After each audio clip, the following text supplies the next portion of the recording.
Olá, meu querido líder, minha querida líder, você que é supervisor, você que está inteirado aí nas nossas células. Nessa semana nós temos aqui mais um estudo da nossa série de mensagens, O Nazareno. Pastor Vanderly pregou no domingo, no culto, às 19 horas, esse sermão intitulado aqui, A Censura do Nazareno, antes que ele diga ai. O texto utilizado pelo pastor Vanderly foi o Evangelho de Mateus, capítulo de número 23. Ele leu dos versos 1 a 7, mas durante a exposição que ele fez na pregação, ele utilizou todos os versículos desse capítulo 23.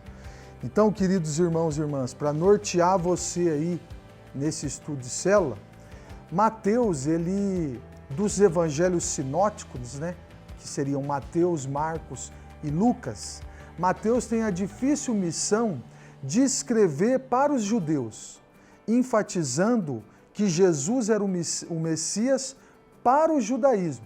Então, Mateus utiliza-se em vários pontos do seu evangelho textos do Antigo Testamento para afirmar, para sacramentar a ideia de que o Messias, Jesus Cristo, era aquele que estava prometido ali na lei e nos profetas. Então, nesse texto aqui, Jesus faz um duro discurso, onde ele assevera ali aos religiosos da época a forma que deveriam ser tratados os irmãos, como deveria ser colocada as palavras.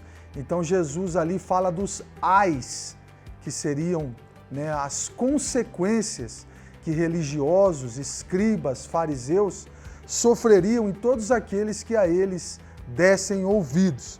Então o pastor Vanderly perpassou ali por esse estudo, falando, destrinchando ali os versículos, e nós preparamos aqui 3 pontos para que você possa aí na sua célula discutir, confabular, e que isso seja aí ponto para vocês aplicar na vida dos irmãos esses estudos, trazendo aí uma relevância para a vida de cada um.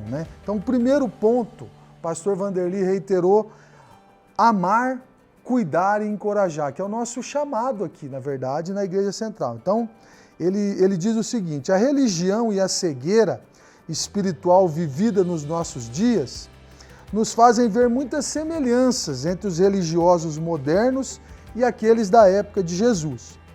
Como nós podemos identificar a diferença entre o evangelho e a religião? Explico, que é bacana você colocar aí para os irmãos da sua célula. Religião é todo o esforço humano que a pessoa faz, que o ser humano faz para agradar a Deus, para chegar até Deus. O evangelho, ele vai justamente na direção contrária. Se religião é o homem querendo agradar a Deus, evangelho é Deus despindo-se da sua glória e habitando entre nós.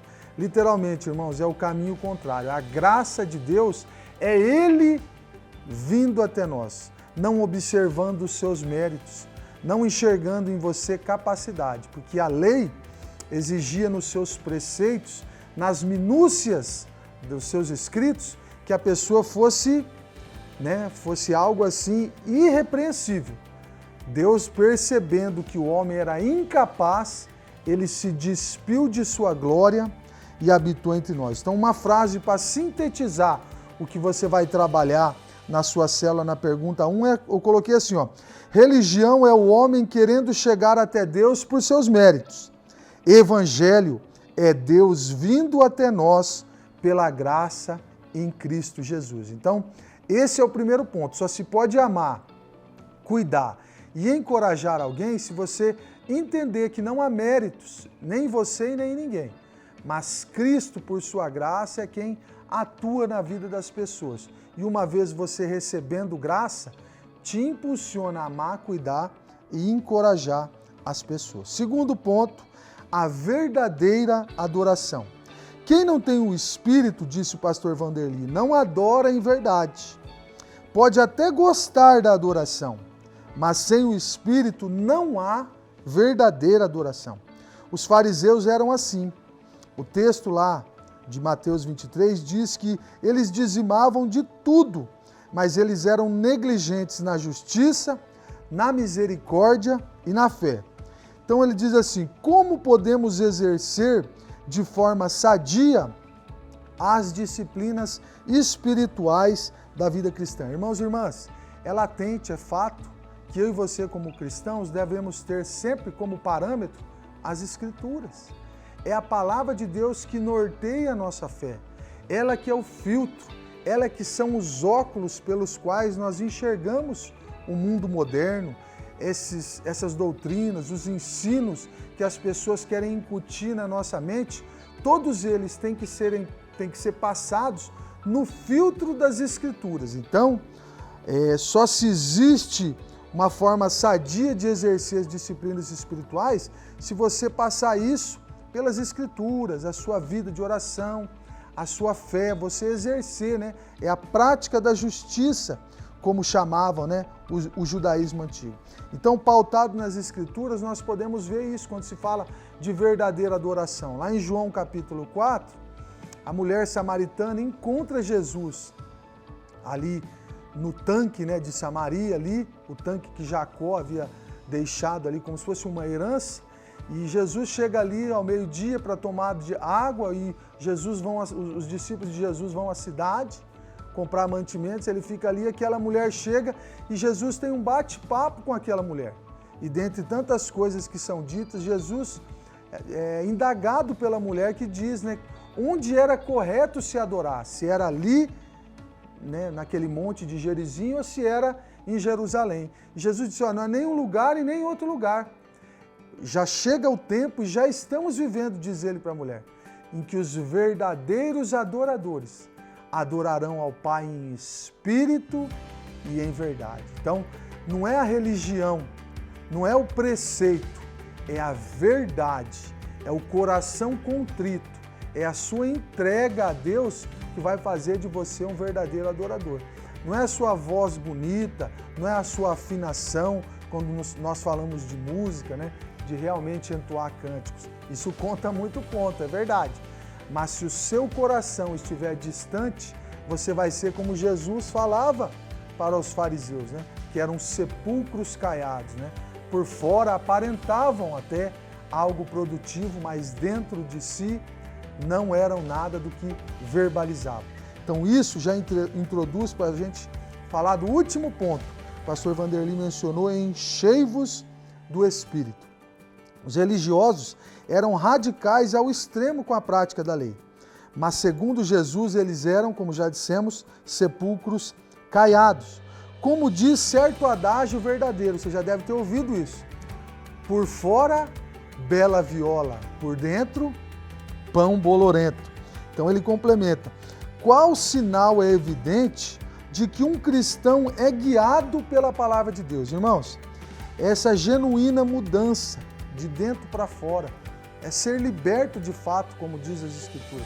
Conhecereis a verdade e a verdade vos libertará. Até o seu modo de falar, suas condutas, ser liberto das prisões interiores. Eu me lembro de um texto crasso aqui, que é muito conhecido, quando Jesus está indo ali para ser entregue, né? já havia sido vendido por Judas, já estava nas mãos dos soldados, os discípulos se espalham, somem, temiam pela sua vida.